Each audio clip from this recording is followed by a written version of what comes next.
few years ago, a friend of mine encouraged me to do a series of devotions on the Psalms. And within that framework, I chose to rewrite them. It was my way of reflecting on what I'd learned. Not that I thought the Psalms were badly written or that I could improve on them. If you want a really good modern version of them, you need to look no further than Peterson's The Message. But these are my own reflections on the Psalms. So what I'm going to do here is on these vlogs is I will read the original Psalm and then I'll read my version of it, and each of these vlogs will contain 2 Psalms. So this first vlog is looking at Psalm 1 and Psalm 2. So here's Psalm 1 as we find it in the Revised Standard Version. Blessed is the man who walks not in the counsel of the wicked, nor stands in the way of sinners, nor sits in the seat of scoffers.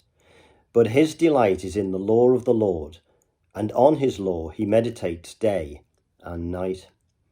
He is like a tree planted by streams of water, that yields its fruit in its season, whose leaf does not wither. In all that he does, he prospers. The wicked are not so, but are like chaff which the wind drives away. Therefore the wicked will not stand in the judgment, nor sinners in the congregation of the righteous. For the Lord knows the way of the righteous, but the way of the wicked will perish. And here's Psalm 1 as I rewrote it. And you might pick up echoes of T.S. Eliot's Hollow Men in here, or you might not, as the case may be. This is the way the blessing comes, not by listening to the world, not by feeding up the flesh, not by talking down the weak.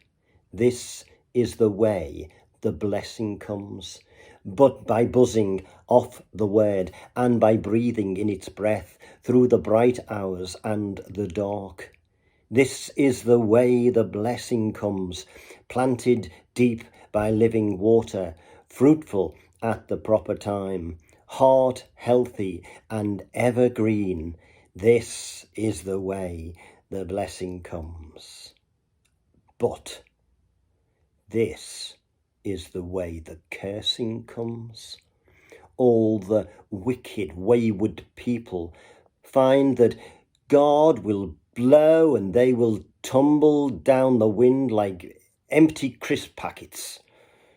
This is the way the cursing comes. No talking back to God. No fine fat-feed lawyers wriggling through legal loopholes. No arrogant contempt of court. This is the way the cursing comes. Not picked by God. Not in God's team. Not on the Lord's side. This is the way the blessing comes. God has his loving eye on you. This is the way the cursing comes. You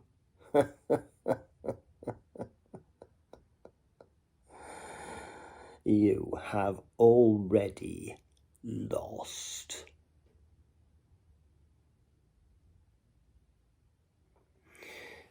And if that seems harsh, well, many of the Psalms are like that, aren't they?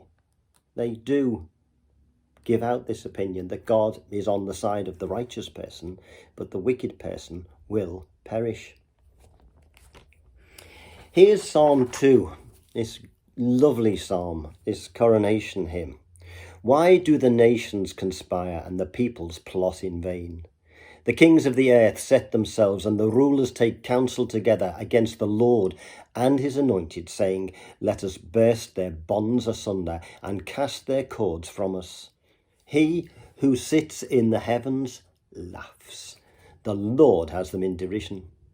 Then he will speak to them in his wrath and terrify them in his fury, saying, I have set my king on Zion, my holy hill.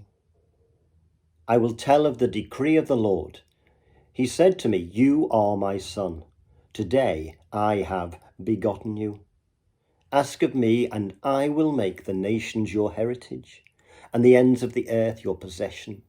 You shall break them with a rod of iron, and dash them in pieces like a potter's vessel.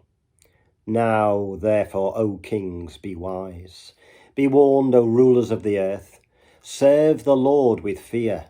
With trembling kiss his feet, lest he be angry, and you perish in the way. For his wrath is quickly kindled. Blessed are all who take refuge in him. And here's my version of Psalm 2. And this is a psalm or a song for 4 voices. So I will need to keep interjecting and telling you who is speaking now, because when we looked at that psalm, remember, we were saying that sometimes it was the Lord speaking, sometimes it was the king speaking, sometimes we heard the nation speaking. So a song for 4 voices. First of all, we hear the narrator, then we're going to hear the rebels.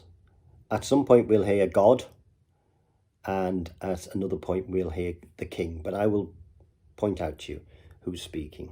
So a song for 4 voices. First of all, the narrator. Why do they do it? The nations, the peoples, the kings, the rulers. Why do they plot and plan? Why do they play toy soldiers against God, against God's chosen one? Why do they do it?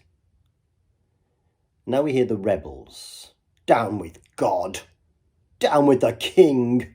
We don't want God's rules. Cry freedom, boys. And then the narrator takes it up again. And God finds that funny in a sad kind of way. And so we hear God saying, the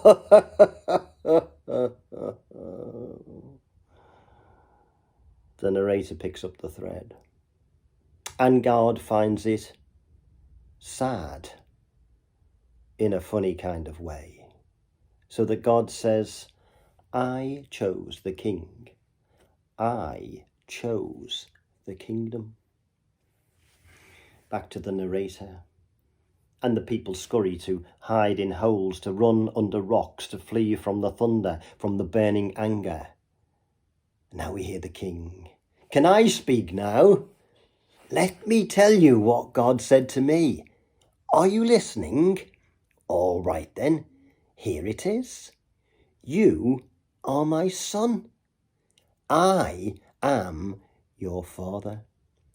Ask me for anything at all, and it's yours. It's all yours.